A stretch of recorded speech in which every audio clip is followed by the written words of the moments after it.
If you had a choice between picking one of 8 different jobs, which one would you pick? Would you pick being a Shakira in a desert? Or would you rather pick a traveling pharmacist? Or would you rather be a super awesome soldier that everybody's scared of his blade? Or would you rather be a Barnes & Noble top scholar? Or would you rather be a merchant that's in need of a merchant ID and you're going to provide it at the end of your chapter? If you didn't pick any of these, all of this is going on because of Octopath Traveler. We're going to talk about all these awesome, amazing jobs and more. So without further ado, let's get into this.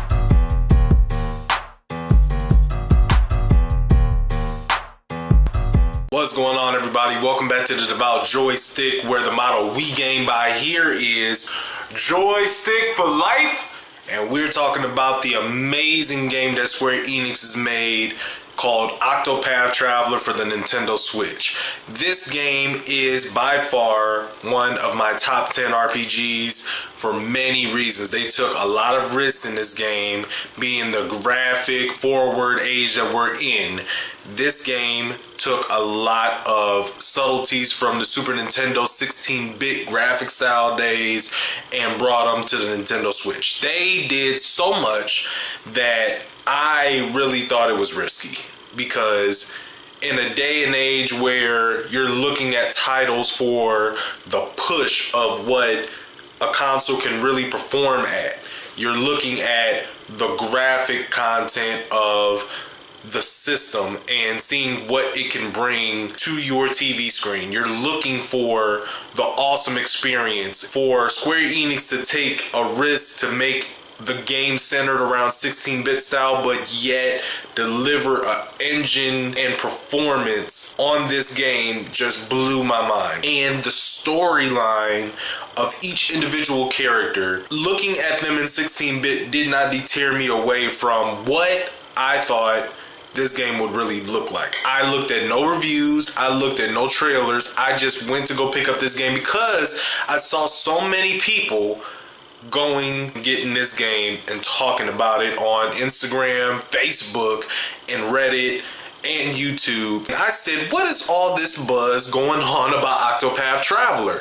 I have no idea what this is about. I thought it was just going to be a text-written game. It was going to be a bunch of reading and no storyline, but that is what I get for not looking at reviews and trailers. But also, the beautiful thing about not looking at reviews and trailers is that when I got the game, I was completely jaw-dropped by how the game's storyline, outline of what the plot was about was for me. It just was amazing. I started off with Shakira. That's not her name. Her name is Primrose. She goes through a path of revenge and avenging her father's death, because when she was a little girl, she came across seeing her father murdered by 3 masked men. I don't want to spoil what those masked men ended up being to her or what happened, because I thoroughly think that you should go and get this game. If you have a Nintendo Switch, or you were thinking about getting a Nintendo Switch and you're low on funds, or you're not sure what to really go out and purchase, I thoroughly down the stream think you should go and get Octopath Traveler as your first game. While I know there is Breath of the Wild out there and you have your Super Mario Odyssey, yes, those are games that you should really go invest in as well, but to take you away from Nintendo's major IPs that you know are going to be good just because of merit, Octopath Traveler is one of those games that, if you are an RPG enthusiast such as myself, this game right here, I really wanted to make a good impression on my video, because I feel that the service of this game should not be diminished by rambling or conversation that has nothing to do with edifying this game. Because when I talk about a game, I really want a game passion that I share to be push out to the viewer, and I want you guys to really see that the game is dope. I'm not going to lie about a game's success. I'm not going to tell you something that is completely far left field. Now, I will tell you there are bad games that I've played, and there are games that I really wish I did not go and waste my time and pick up. I think I will go into a series about bad games that I've played or have seen, and I want to try to play them again and see from a more experienced gamer's eye and perspective if those games were really that bad, or was my mind not really accustomed to seeing how it was back then to now. I really feel that when I can play all of these games and even make a let's play or an honest review about them, then I could probably change my opinion on some games or even further solidify what I was really getting at when the time came. The main character you pick first. Nothing will really change because the chapters are all individualized to that particular character. Each character has 4 chapters, and then at the end you have a final boss fight, but it really doesn't take away from every other character's story arc. You're stuck with the character you pick first, and then later on down the line, when you finish their 4th chapter, then you turn away from that character and you can put them in the tavern, which is basically the holding spot for all the other characters that you may come across. So you have a total of 8 characters that you're going to be able to use. The game is just so amazing. I love the way that Square Enix did this, along with the choir. Both of them worked in tangent with each other to make this awesome game that you can spend 70 plus hours on, and you can make a world amount of time on airplane flights. I just said airplane flights. That's the only thing that goes up. Well, helicopters too. I really like that they did not speed past the voice acting aspect, because I mean 16-bit games did not really have voice acting, so it really took my mind away from it being 16-bit and me just listening to the amazing cast of voice actors that they pulled for this game. They really sounded like they were going through pain and anguish, laughter and joy, sadness and heartbreak and shock, and I want to play this game again on another save file. That's how good it was. Now, me playing this game again, I would have to say that I would probably still stick with Primrose's story first, because her story is something so relatable. You going to go after your after your father's killer. I know these days that you probably will be in jail for a very long time, but a lot of people, I feel that if you saw your own parents get slaughtered, you would go and try to find out who took their life. That would be something that you would do.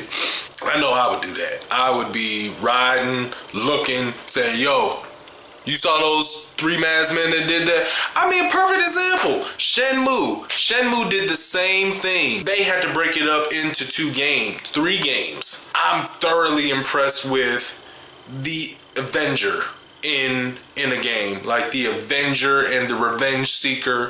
It's a rich story because you don't know what's about to happen next and what other wrench they're about to stick into the game and what outlines they're going to be. Like, there's going to be a lot of backstabbers, there's going to be a lot of liars, there's going to be a lot of, it's detective work in those type of games, and it's very easy to make a storyline around them.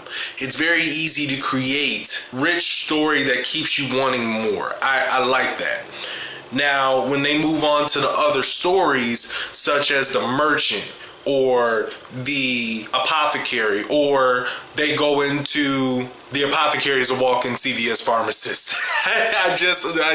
I never heard of the term apothecary before this game, and that was something I found interesting, and I would love to just research more and see if there's any countries outside of the US that still have traveling apothecaries. That would be something amazing to hear. I mean, looking at how Alvin, the apothecary, the walk-in CVS pharmacist, did his job and really loved it, and it was an honest man's job because you really weren't looking for the dollar sign. You were looking more to save people, and you did it all by natural herbs and remedies. That is something I think could be done today, but nowadays in American society, you don't just trust random people in your household, but now word of mouth can travel about your services, and then people will be more receptive to letting you in their home. Medical could be taking notes from this game in terms of this guy was genuinely concerned about people's well-being, and they were genuinely concerned about trying to make the person feel good. And then if they needed to go get a special plant or they needed to go get a special herb to make that person feel better, they did it, and it would naturally be overnight. But the reason he became a traveling apothecary was because he saw a man save him, and he was thoroughly amazed by how he could gather up all the things together to create a potion to help him recover from something that he thought he couldn't recover from. Scholar slash magician of the game, Cyrus. Cyrus is a well-renowned college professor. I think he may even be something higher than a college professor. I love Cyrus's story, and he is a strong powerhouse. That would be my second person I would probably start with first, because while his stats and his abilities in the game start off are very useful, you can have no battles on the world map. You can analyze your enemy and find out any one of their weaknesses, and you can scrutinize people in the town to get information and figure out cheaper end prices and all of these other things. Navigate the game a little bit easier if you're trying to beat it at a lower level, or you're trying to just get through a certain part without repetitive battles. And even without the evasive maneuver skill that only Cyrus knows, first off, you still don't get bottled down with a bunch of battles. It's not that bad as is certain games for RPGs. This game really has a well-balanced mechanic of gameplay, dialogue, side quests, and boss battles. You know what you're really about to do next, and it's not something that is taking the fun away from me, but it's not predictability in the game that makes you feel that you're keeping up with the game's storyline and you're never lost, but at the same time you're having a blast. Both of these things together is sometimes hard to do for a game, and you can get uninterested for a while and want to turn away from a game, and I am one of those people. I thank you so much for watching. This was a video that took me a while to really drive the message home, because I didn't want to do this game any injustice. I wanted to make sure that this game really was something that would pique your interest. And if it still didn't pique your interest, I highly suggest you would find somebody that has the game already and that will let you play it for just 30 hours. Less. I swear, in 5 hours. If you don't find that game impressive, let me know in any of my social media links, and I will thoroughly understand. I just want to start a conversation about certain games like this that are, in my eyes, groundbreaking. That's it for the Devout Joystick 6th episode of Top 10, and I will see you guys next time. Peace.